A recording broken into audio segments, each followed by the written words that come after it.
tomorrow. Anyway, thanks everybody at Lee's. Again, anything you need, Central Air Plumbing, Heating, Roofing, give them a call, 825-5337, 825-LEES, or leesair.com on the web to schedule appointments.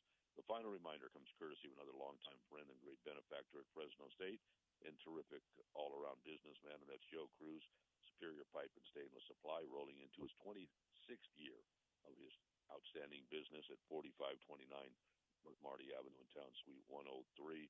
You know, give him a call at 266-7473, which is 266-PIPE, or get more information on the web at superiorpipeusa.com, or Gabe, who works for Joe, has a direct email, gabe.sbs@gmail.com. Pipe fittings, valves, sanitary fittings, food-grade chemical hoses, suction hoses. From an industrial standpoint, it's all there for you. Stop on in or give them a call if you're having any kind of issue at all, particularly with a valve.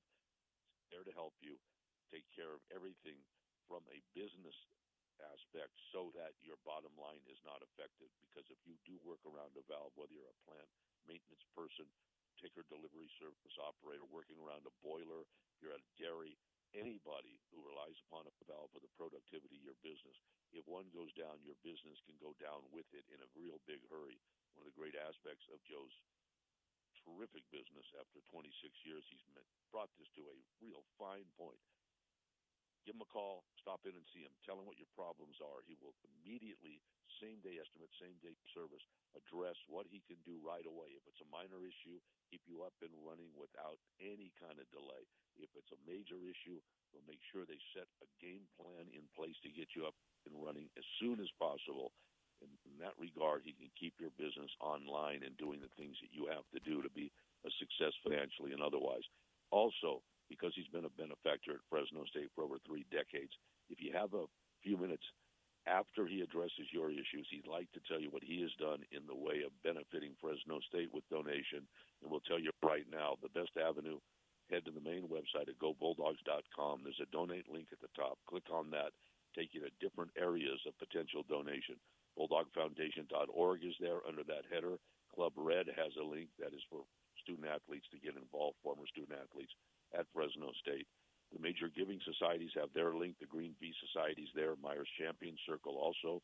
And then under ways to give, you have a variety of ways to bring your money to Fresno State. The Valley Co-op, which is the matching funds proposition, is right there for you. Valley Fueled is there, and the sports clubs, where your money goes directly to a given sport. For instance, Quarterback Club for football, Timeout Club for men's basketball. Jack Purdy with me on Wednesdays to talk basketball on the board of directors of the Timeout Club, and he said they'd love to see more members. Doesn't cost that much. He said if you want more information, call him directly on his cell anytime, 559-287-3305. Even 3 o'clock in the morning, Jack said it's fine with him. That's right. It's true, because I call him at 3 o'clock in the morning all the time to make sure he's still answering the phone. And also, he's got his email, ferdyjack@AOL.com. Jack's a terrific guy, known him for a long, long time, and really involved in trying to drive things forward for the basketball program. There are also other links there for other sports. For instance, Dugout Club for baseball and other men's and women's sports under sports clubs. And then finally, the single word more is the link that brings you to tickets and parking information on campus and a variety of other things. So it's one-stop shopping at gobulldogs.com. And we thank Joe Cruz for allowing us the time to tell you about it.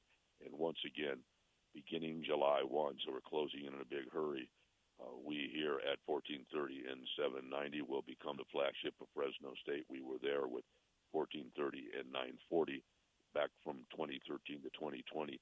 This is a different setup. This is a true partnership between Chris, everybody at the station, and Saul and Garrett and everybody at the university. And so working together to fundraise for Fresno State and benefiting the university moving forward rather than having a third party, a national party from the outside, taking the lion's share of your profit. So this is something that's really important. We look forward to it. And if you have a business out there and you want to get involved, contact the station or contact the university, because anything you do is going to benefit Fresno State in this partnership between 1430, 790, and Fresno State. Anyway, thanks to Joe Cruz, Superior Pipe and Stainless Supply, for allowing me the time to tell you how to donate. Thanks to Ed Dunkel, Precision Civil Engineering. I'll tell you more about his business when we go over the schedules for both stations later on. And thanks to our friends at Lee's Air Plumbing, Heating, and Roofing. And right now on the Lee's Air Hotline, 559-320-1430, it is the ever-demanding, megalomaniacal Sir Jackson Moore. Jackson, how you doing? I'm doing okay, Tony. How are you? I'm doing just fine. I just admire you so much for putting up with me. Really, seriously. Because believe me, I do not get that latitude at home. You know what I'm saying? I spend most nights in the car. My buddy, Brian Panish, when I email him during the football season to say, Brian, are you ready to go on Friday? He will say, Tony, I'm in the car, in the driveway, waiting to get started tomorrow with the show, right, whatever it is. I literally am in the car, the driveway, because I've been kicked out of the house because of my somewhat unique sense of humor.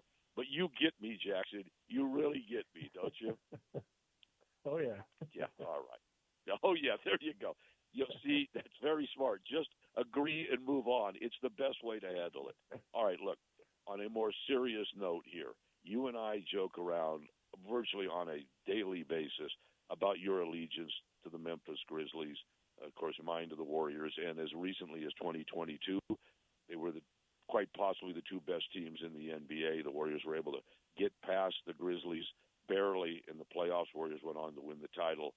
And so we have a good-natured bit of fun about it. Things get serious, however, when something happens the way it did with Brandon Clark. If people aren't familiar with Brandon Clark, he was found dead in Los Angeles, 29 years old. This is somebody who was born in Canada, grew up in Arizona, went to San Jose State, and then to Gonzaga, where he was an All-America at Gonzaga, and was a very valuable member in his 7-year career with the Grizzlies before he got hurt in 2022. And he has had a drug issue since then, and they're saying now that it was a drug overdose in Los Angeles that ended with his life ending at age 29. And we kid around, Jackson, but I wanted to mention you as a Memphis Grizzly fan. My sympathies, and obviously, and I know you feel the same way, sympathies to Brandon Clark's family. It's just very unfortunate the way that promising career was really cut short, number one, by injury, and now his life by the very tragic circumstances. So I wanted to make sure people know when we kid around, we're doing just that, kidding around. This is real life, and I feel very badly for his family and for anybody like yourself who's a big Grizzly fan. So I wanted to get that out to you. You have any comment at all before we move on? Yeah, I mean, obviously, tragic news. Just open my phone, open Instagram, and it's the first thing I see is that news release. I mean, you just never expect to see something like that. It's tragic, and obviously anyone who's a fan of any team, something like this happens, it's heartbreaking. But very rarely, even for someone in my shoes, Brandon Clark's someone I've interviewed. I've been face-to-face with Brandon. He played at San Jose State for 2 years. He played in the Save Mart Center against the Bulldogs. I remember talking to him outside the visitors' locker room inside the Save Mart Center after a game against the Bulldogs. And, it's a special thing to see, to have any sort of connection with a player on your favorite pro team, but extra disheartening for something like this to happen. So just really sad about the news, and thankful for the opportunity I got to cover him and talk to him, albeit briefly. Well, and it's something that we've talked about a lot, how quickly life can turn on you. I've mentioned over the air many times that probably maybe the best comment ever, most direct comment ever made about, for all of us, was John Lennon's comment that life is what happens to you when you're busy making other plans. Boy, that's so true on a day-to-day basis. Your life can turn on a moment. Brandon Clark was a genuinely good guy. He was giving back to his home area in Canada, doing the same thing in Arizona, where he had grown up for most of his life. And as you mentioned, he was at San Jose State, and Mark Few, of course, had him at Gonzaga when he was at the apex of his college career.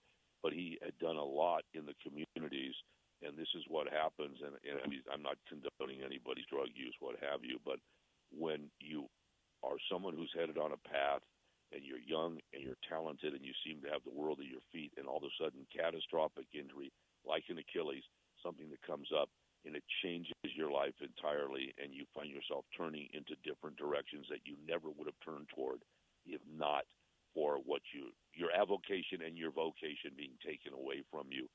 because of a physical issue. And so it's just a very tragic situation, and obviously feel horribly. And as you mentioned, someone who did have ties to this area because he played at San Jose State. Anyway, rest in peace, Brendan Clark. All right, again, and I'm not going to say the toy department, but we talk about this a great deal, transitioning back to sport in its proper place. It is very important to a lot of us out there, not only personally but professionally. So we always want to pay proper respect, but understand this is not superfluous either when we talk about sport itself. That having been said, Jackson, I want to start with something that is the cold reality of college athletics that we've talked about. Fresno State has a local target, and others are coming calling right now. Explain to people exactly what's going on here, if you would. Yeah, we talked this offseason a lot about how kind of felt like Fresno State's football roster was kind of in the sweet spot. Not a whole lot of guys that had huge numbers where Power 4 schools were coming after too many of them, and the ones that were, they were able to keep a lot of them. I kind of feel like this 2027 Central Valley recruiting class is a little bit similar in that case, where there's about 13, 12 or so local recruits that Fresno State's going after, and not many of them have Power 4 offers. A lot of them are right in that Pac-12 sweet spot where the Bulldogs seem to be very well positioned to land a lot of these kids over the next about month and a half as official visits get going.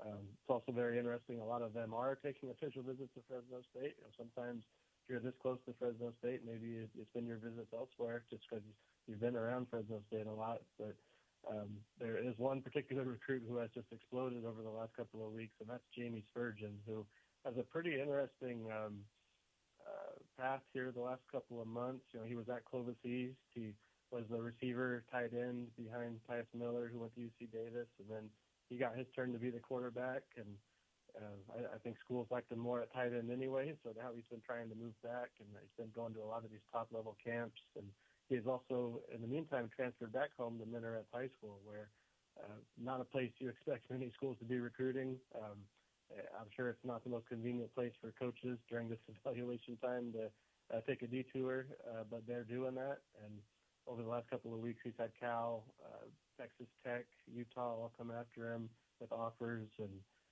some other programs like Tennessee and Oregon have also been kicking the tires there and been thinking about an offer. So still Fresno State, I would say they were probably in the front runner position before all this happened, and they're trying to cling on here and have a chance to keep him home. It's tough, especially now with NIL when these things happen, to do that. But it looks like they're at least going to get their chance to give him a pitch here over the next May and June and then try to keep him home. But and just very unusual recruitment where here in May, a guy that hasn't been known very much for his tight end ability has all of a sudden taken off and been able to see the 6'4" athlete. Really, he can move, he's quick, and he's got a frame he can add some more weight. So you can see the vision. It's just a lot of times these kids get overlooked that he didn't.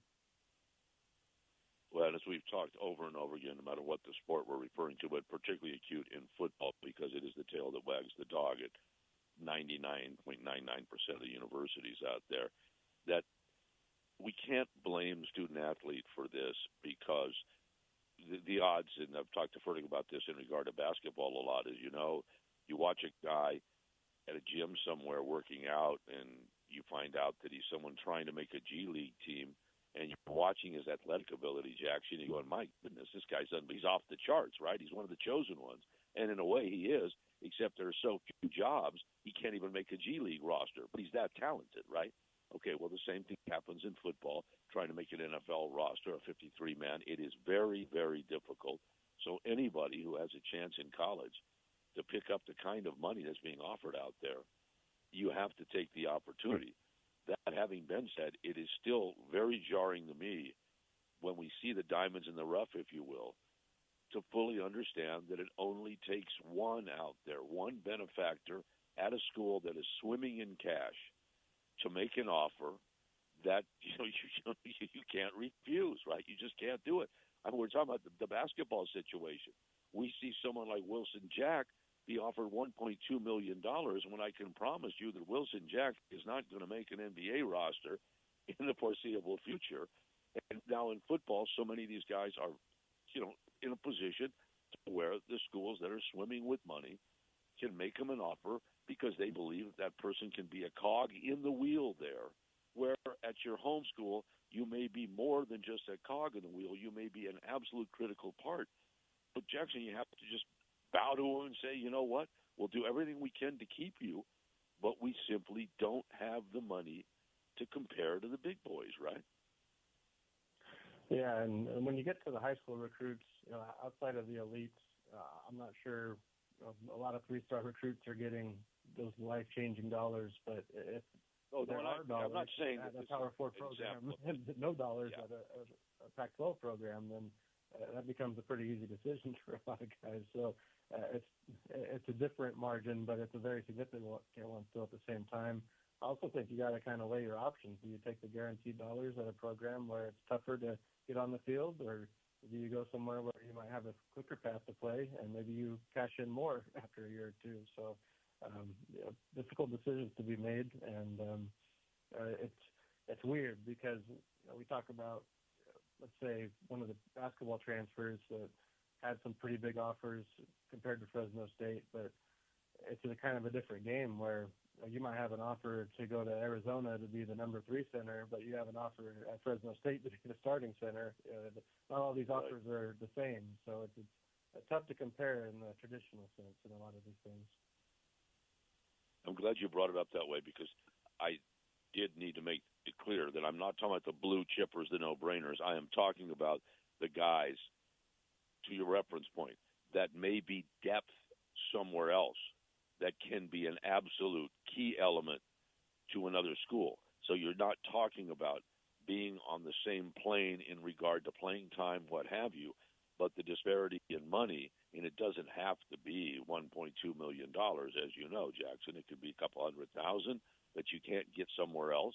And as Vance has brought up, and I agree with him completely, as frustrating as NIL is, to Vance, transfer portal, and obviously the combination of the two, that's the issue because the hopscotching around, I know they're going to try to put a stop to that, at least to a degree.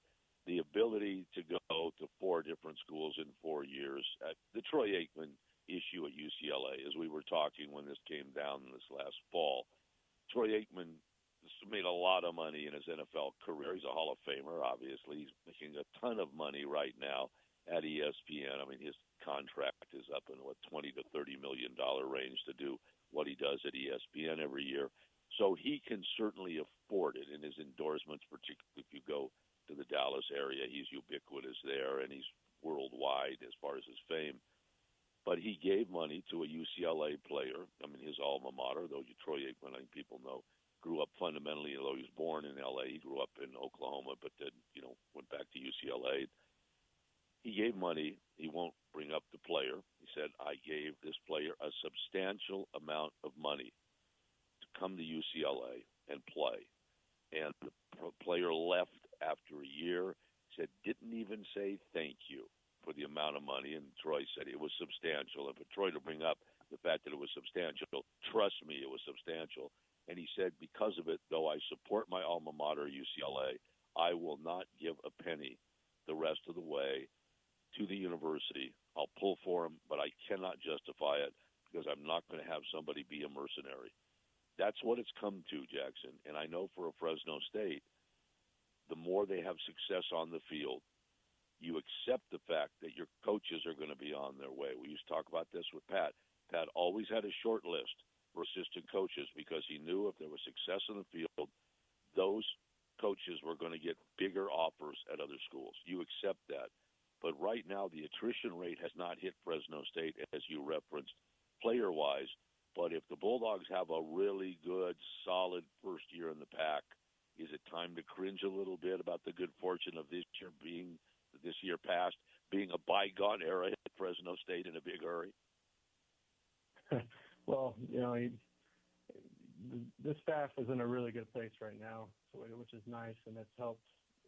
It was a tough transition to go from Tedford to Skip to Ince in such a short amount of time. So you don't want to say that it could go sideways anytime soon, of course, but You got Coach Benedetto, who I'm sure was a hot commodity this offseason and probably will be next year. Him and his defensive staff are tight. Coach Entz could be a hot commodity if Fresno State does even better this year than they did last year. So I would imagine probably the next wave that Fresno State has to worry about may come in the form of a coaching change, where especially right now, roster's got a lot of Midwest guys. I think it's been a good fit. I'm more convinced now than I was a year ago that some of those guys might stay through a coaching change, but those are some of the things you worry about if you're in Fresno State shoes. But hopefully Coach Entz and staff stay as long as possible, and the Bulldogs avoid that, because again, what they're doing right now is just they're hitting all the right notes with this roster. Guys that had plenty of reasons to leave haven't. They like to play for this coaching staff, and they've really, they talk about retainment and recruitment development, and it's a nice slogan, but you see they're really living it. They're doing the things in the off season between the Saturdays that are really resonating with the players, to where guys want to stay here. And, there's a certain dollar figure probably for just about everyone, but not many have gotten that. So as long as these coaches are around, I don't think there's much to worry about. But not a lot of coaches stay too long in one place these days, so that's going to be the next wave to maneuver, I would say. Well, when the big boys can throw the major bucks at you, it almost compels you to take the offer. Though, to your point, and you're right on the money about this, a lot of the Midwestern guys just flat love it out here. They love it out here because there's a Midwestern feel, as we've talked. The weather is a lot nicer. Matt talks about the fact that he doesn't have to, get the snow off the car or chip the ice away from the windshield, right? It is a very big, I know he spent the year at SC, but I'm just saying overall, the guys that spent the vast majority of their career and grew up in the Midwest, it's a great change to be out here. And it's also a wonderful place if you have requisite income to raise a family. There's room to get the big lot, the big house, a lot of the things you can't get in other places, particularly in California, in the major metropolitan areas. But if for your career you're going to get that offer, you're going to strike while the iron's hot. It's that good news, bad news, right, Jackson? The bad news is if you're losing people, that's tough. The good news is it means your program is almost invariably having success, which does beg the question, when you look at this schedule, and we've talked about this, it has a similar feel to it as the Mountain West has had, but you've lopped off some of the schools that were not quite as high in the performance list, though you had trouble with certain ones of those on the field itself. But do you look at the schedule and say those that believe the Bulldogs are going to struggle a little bit this year, the national pundits are wrong about that? Is this team going to be a lot better than some of the people that are not close to the program are talking about right now in that regard, saying, well, this could be a tough year for Fresno State to even make it to a bowl game, etc. How do you feel about that? Yeah, I feel like this team's very well positioned after seeing them in the spring. There's a lot returning, which is always a good sign. And just to see it in action in the spring, along with how they patched up some of the other positions, I just don't feel like there's a whole lot of holes or concerns. Obviously, quarterback's going to be key. There's a couple of spots to replace on the O-line. I think we saw plenty from the DNs that they brought in. The D-line looks as strong as ever. I think the linebackers stay healthy. There's no issue there with Titus Kajabi and Kavion Thunderbird playing together, and potentially Logan Stute being in there.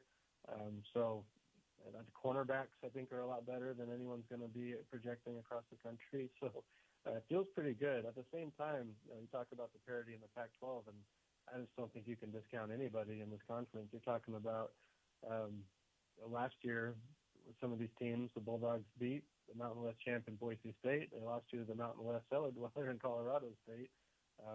Right. They lost to Utah State, who's a team they're going to have to face this year again in the Pac-12, and barely got past an Oregon State team that didn't do much winning last year. So there's just San Diego State, obviously, was not pretty in Fresno. So there's a lot of just parity, and it's tough to, I think, chalk up wins and losses in conference play. The Bulldogs are going to start with Washington State, Boise State, San Diego State. I think they could be, either in the driver's seat or eliminated basically from the Pac-12 championship race after those 3 weeks. So that's going to be a challenge. But I do like the schedule where You can't pencil in a W against USC. Hopefully they get it done. But you do feel like Sac State, San Jose State, Rice is a very convenient lineup to get to 3-1 and position yourself where whether you're average or title contending in the Pac-12, you should be well positioned for a winning season and a bowl appearance. Hopefully some of these 50-50 games go your way in Pac-12 play, and you're having a lot of noise at the end of the season. So they're positioned well, but it can still go a lot of different ways. We've talked so much about Boise State and some of the advantages that they have, particularly because they are the school in the state, and so they're going to get help from the state. I want to ask you about San Diego State because their following is not great. We've seen it even at Snapdragon. It didn't make a lot of difference in regard to actual attendance. We know the basketball program has been probably the glowing light. They've also won big in the national level, getting as close as the final game a few years ago to winning a national title. The baseball program is having success. Nobody seems to show up to watch. But I'm curious, Jackson, about the corporate help that San Diego State gets, because there are a lot of major corporations around San Diego. It is a major metropolitan area. We talk about the state all the time, the anchors up and down the state, along the coast in particular. And when you go from the Bay Area down to Monterey, across to Los Angeles, Santa Barbara, then L.A., and then down to San Diego, you have the anchors. Then in the middle of the state, you have Sacramento, Fresno, etc. San Diego has a lot of money around it. Are the Aztecs reaping benefit of that there's more corporate help there than Fresno State can ever hope to see? Right. I think in this landscape, it's maybe to be determined. It's one of those things where Fresno State, I feel like, had built-in advantages with where they're located, recruiting grounds, and the fan base. It's just some things that not many other programs around the West have. But in the NIL landscape, a few $1 million might erase some of that difference. So you got to make sure you're doing your part with the Bulldogs as far as the program, that they're getting the money they need to not let that happen. But we'll see if San Diego State has a large influx of NIL, where over a couple of years it makes a difference. Also, they got to put a lot of money into basketball, where, of course, Fresno State also needs to put money into basketball, but it's a little bit of a different expectation between the two programs. So you've got that to deal with as well. The way that they divvy things out and the way Fresno State divvies things out is probably going to be quite a bit different. But I used to think of these, some of the financial built-in attractions that a program might have would go towards facilities, but now it's literally towards the players and the roster that you can build. So it's a different equation now. Well, as we've talked, it's going to take a grassroots effort here as opposed to waiting for 5, 6, handful, 10, 12 corporate entities to step up and help you. You just don't have that kind of support here. You have grassroots support here, so it's going to be up to everybody to kind of pull in one direction here to get it done. Otherwise, in this day and age, as we've talked, Jackson, it used to be a school could offer more amenities, meaning maybe a better graduate program for somebody, maybe a better weight room, better schedule, what have you, but they couldn't offer you any money. At least if they did, they had better be clandestine about it. Otherwise, they're going to get, chased out with the death penalty. Now it's, hey, you know what, the more the merrier. The bigger the check you can write, the more success you can have. Speaking of which, and I brought this up the other day, what do you think of the comments that were made after the relationship was made public that we will see between the CW and the ESPN app, which is important as we've talked, because the CW is going to have the lion's share of Fresno State games on, the Pac games on, one of the primary broadcast partners. They don't have a main sports website. The CW website is really one for all of their programming, not just for sport. To get on the most viewed website, ESPN, is huge, but saying that it is going to work a huge advantage for Gonzaga. Does that surprise you at all? Is it okay that it's basketball and not football? Is this a Boise State redo that people did not appreciate during the football time in the Mountain West when the Broncos became permanent? What do you make of this?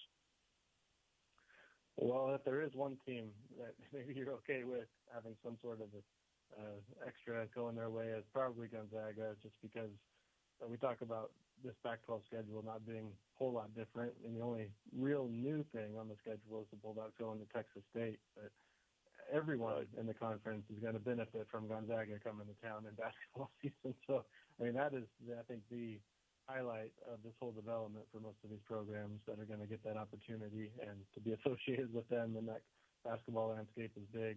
So I'm not terribly concerned about that as far as concessions, especially for Fresno State that has a lot more, of course, riding on football than basketball. Probably San Diego State and Utah State, but probably don't appreciate those comments too much, but I don't mind it. Yeah, it's the old Bo Schembechler line right now for Fresno State, when Bo Schembechler, of course, was a legend at Michigan, was at Miami of Ohio. He got the chance to go to Michigan, and after his great success in Michigan, somebody asked him, said, "Did you ever dream you'd be the head coach of Michigan when you were at Miami of Ohio?" And he said, "The only thing I dreamt about at Miami of Ohio was I didn't win, I wouldn't be a coach anywhere." Okay, well, Fresno State right now, basketball-wise, worrying about whether they're going to chase down Gonzaga probably is not on the priority list for Vance and company, is what you're telling me, right? So some other issues in between the quest to take down the Zags. Those Bulldogs are sort of off the radar right now. Is that what you're telling me for Fresno State, Jackson?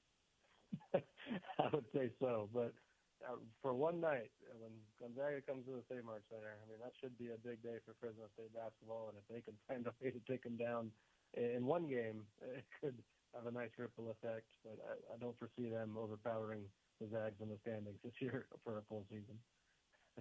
Well, and that's why it is a feather in the cap of the conference to have the Zags, the Bulldogs there, and you will see if it's going to lead to St. Mary's or somebody in the near future. I do want to ask you, though, as usual, we run out of time too quickly. We'll reconvene end of the week with our de facto co-host, Jackson Moore. Football-wise, we keep bringing this up, that where you don't have to be in a breakneck hurry, the advantage, as we've repeated over and over again, for the Pac is you were able to lop off some of the schools that were underperforming financially and otherwise, and get to start anew in a way that you usually don't. The reason you got a break is because it was Oregon State and Washington State that invited you over, so you didn't have to worry about alienating presidents in the Mountain West. You, as a Mountain West entity, were not making the decision. Those two schools, the holdover from the original Pac, they're the ones that made the decision. But what it did do is leave room at the end for the very methodical adding of teams 9, I'm talking football only right now, 9 and above, 9 eventually to 12, I'm sure, and maybe to 16 and beyond, depending upon what we see in the landscape of college sports in the 2030. But right now, we've talked, Jackson, you do need a 9th team. And I've said this to you over and over again, scheduling-wise in football, you don't want to have a 4-3 setup. It doesn't work. It's too many non-conference games, number one, that you have to schedule. Number two, it can decide a conference on the basis of home field advantage. So you want to be at 4-4. I keep bringing up UT San Antonio. I know they have conference issues to get out. I think they, being paired up with San Marcos, where you've got Texas State, would be geographically very sound. Your feeling, if they do expand, is UTSA the likely expansion candidate, or is it too difficult to know given the circumstances that school has in getting out of their current conference deal, which they've only been in for, a couple of years now, right, since 2023? Yeah, I think it's tough to tell if it's something that's viable. I think the fact that Memphis and Tulane stayed put probably shows that there's not the financial leverage that the Pac-12 would need. I know the numbers are a little bit different within the American, but it's still going to be probably a challenge. So I think maybe financially, I don't know for sure. I think if it does, that would definitely be a spot you want to go. Otherwise, you kind of have to settle, for lack of better words, or wait for the right team to be in the right place. Fingers crossed for a Cal or Stanford to come back, where maybe the finances don't matter too much and you're in the perfect waiting spot. Otherwise, I'm not sure there's too many options that are going to elevate the conference within the financial means to go get them. Well, if you're going to go for a single entrant, boy, it has a familiar sound, right? Single entrant resonating from 1990 or thereabouts, when Fresno State was the single entrant into the original WAC. And if they would have kept it that way, we might not have had all these issues over the years, all right? But Fresno State was one of the schools firmly behind, dragging everybody else along that the original WAC had no interest in offering entrance to. So that's a lesson the administrators at Fresno State should have figured out then. They really stepped in it big time, and they did not help this university by doing that. That having been said, you and I both know that a single ninth football school does not upset the apple cart going forward. It leaves plenty of room at the end. You're not bringing 9, 10, 11, and 12 along. So is the immediacy definitely there, though, in your opinion, whoever it might be, to get that ninth team in here in pretty short order? So that ideally, I just, again, don't think there's a whole lot of preferable options out there. I think Texas State, obviously wasn't at the top of the list when this all got going, but it ended up being really threading the needle, I think, as far as the finances and the upside and the geographics of the program. So there's just not a whole lot of other Texas State sitting around. If you could pry someone away, like a UTSA, that's huge. But I think if they could have, they might have done it already.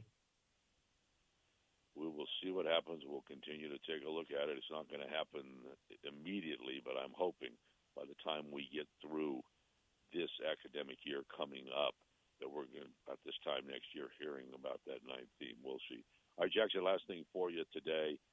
Baseball team wraps up the home season tonight, 5:05 this afternoon, if you want to be technically correct. 5:05 against Cal Poly. Then they'll go to play Thursday through Saturday in San Jose to wrap up the entirety of the season. It's Thursday through Saturday because 6 teams are going to be headed to Mesa, so they want to finish early, as they did with the softball situation. Fresno State, of course, will not be going to Mesa for this year. But your feeling that the future is a lot brighter than this season has shown, or do you feel that there are leaks in the foundation right now, cracks that are a big problem? It better be better than it was this year, I think. Well, yes, that's a matter of degree. You're right about that. Other than that, how'd you like to play Mrs. Lincoln? Well, you know what? Mary Todd wasn't shot. I guess it went okay.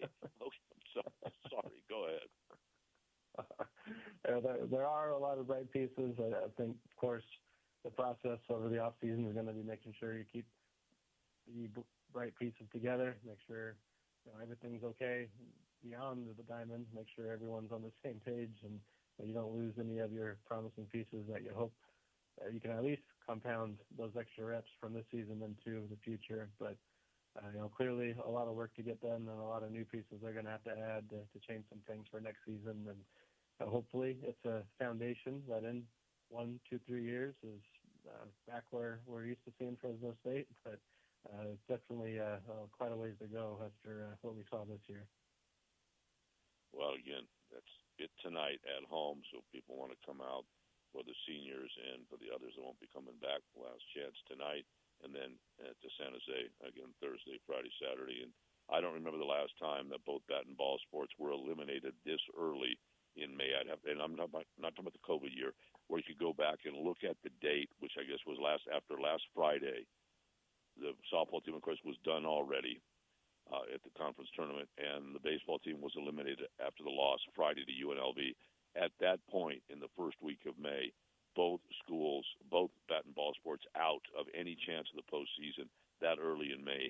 To my memory, that's as early as it's happened in forever. Probably not something somebody wants to look up anyway. Jackson, I appreciate it. By the way, I guess you didn't know that Mary Todd Lincoln used to refer to herself in the third person. That they asked her, other than how did you like to play Mrs. Lincoln? And she said, well, Mary Todd, she's like Ricky Henderson. She refers to herself in the third person. That's why Abe didn't care for her, okay? That and the fact I understand she was certifiably nuts. Other than that, and not the best-looking woman in the world. Other than that, it was a real prize that Abe had. I don't know if you're aware of that. And do not email me and say Abe was a good friend of mine growing up, because that's what happens every time I bring up history. Every time somebody claims it was my freshman year somewhere in college. All right, as I let you go, any specials on the board here, Paisan? Yeah, it's currently $1 for your first month. We were able to bring that back, so I hope people want to get in on all the spring coverage. Still got more coming from camp and a whole lot of recruiting until official visits are around the corner, and there's a lot of developments going on. So hope people get in. Go ahead to barfboard.com. You can join your first month for just $1, or you can get the full year for 50% off. Well worth it. And I know what you're thinking when you think every time. After all of these years, 51 years I've been on the air, why do people allow me live on any airwaves, right? That's what you're thinking. Because I know going in, you didn't have Mary Todd Lincoln on your bingo card today, did you? I don't think so. I did not. So, but you can check, the worldwide numbers, right? You can start making your bets with insider trading. I know you're always doing that in the oil markets. But just think about talking to me first, and maybe I could tell you, kind of like, was Taylor Swift going to wear a purple outfit or not? I could tell you in advance whether someone's going to make it here if you want to make a bet about it. So just a piece of advice, as long as I get my cut. Okay, that's all I'm asking. Jackson, I appreciate you putting up with me once again. I'll talk to you on Friday, my friend. Hope people visit the board. Take care. All right, you too, Tony. Thank you. All right, the ever-tolerant, ever-patient, ever-understanding Sir Jackson Moore, one of the truly great human beings on earth. Just for putting up with me alone, he should get that designation. All right, we'll take a break, come back, tell you about the schedule, hand it off to Phil. He has the full 3 hours. You can always reach him on the Lee's Air Hotline, 559-320-1430. Take a break. Bulldog Hour continues on this Tuesday on Central Valley Sports Leader, 1430 ESPN. Fresno, you already know how we roll in the mornings. From 9 to noon, Monday through Friday, it's Rich Eisen holding it down on ESPN Fresno. NFL headlines covered. NBA buzz locked in. Viral moments and hot takes always in play. Rich brings the insight, the humor, and those can't-miss interviews that keep you plugged into everything happening in the sports world. So whether you're on the road, at work, or sneaking in that early coffee break, keep it right here. Rich Eisen, 9 to noon, weekdays on ESPN Fresno. The dealer in Dinuba that does. Yes, he does. Tax season is over, but the upgrades are just getting started at Ed Dina's Auto Center. Now is the time to drive home in a rugged Chevrolet Silverado or step into a premium GMC Sierra. Check out our SUVs like the Chevy Tahoe and GMC Yukon. At Ed Dina's, we do more than sell vehicles. We customize them your way. With strong trade-in values, easy financing, and inventory ready to go, your next ride is waiting at EdDinasAutoCenter.com. It's the Memorial Day sale at Fashion Furniture.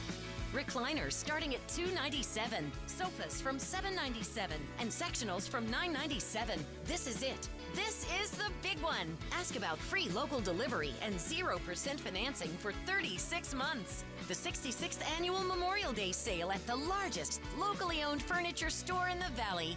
Shop today at Fashion Furniture, across from River Park. There's nothing like it in all of California. Get your foursome together and tee it up for a great cause at the Padrinos Classic Golf Tournament, Saturday, June 6th at Eagle Springs Golf and Country Club. Join co-hosts David and Derek Carr for a day of golf, community, and giving back while supporting the Guilds of Valley Children's and their $12 million endowment for local kids and families. All skill levels are welcome and team spots are filling fast. Sign up your group of four today at padrinosguild.org. Every swing helps make a difference. Everybody, welcome back to 254. Felix on the show, handed off to Phil. This great show behind the bench, the full 3 hours today, and Phil promises me it will be a full 3 hours of discussing Mary Todd Lincoln and her contributions to society in general and her chronic migraines and her chronic depression. That's Phil's promise. So give him a call. Talk about Mary Todd Lincoln. It's very important today. Phil, that's the least I could do is set you up. That's the kind of lead-in you're always looking for. I know. I never know where this show is headed, guys. And if I don't know, truly, hopelessly lost but making good time applies. But it's been that way since 1975. Someday they're going to get the vaudeville hook and pull me off the stage, and I don't blame them one bit. Thanks, Jackson, for putting up with me again today. All right, time to tell you about the schedule, courtesy of Ed Dunkel and his outstanding business, Precision Civil Engineering. Talk about it every day. Planning, land surveying, civil engineering, landscape architecture, construction management, all there under one roof. 449-4500, precisioneng.net for more information. We commend Ed for the great fundraising he does for his alma mater, Fresno State, through the Lyles College of Engineering. He's done it for years. The goal is always to unify athletics and academics to provide more funding resources to students.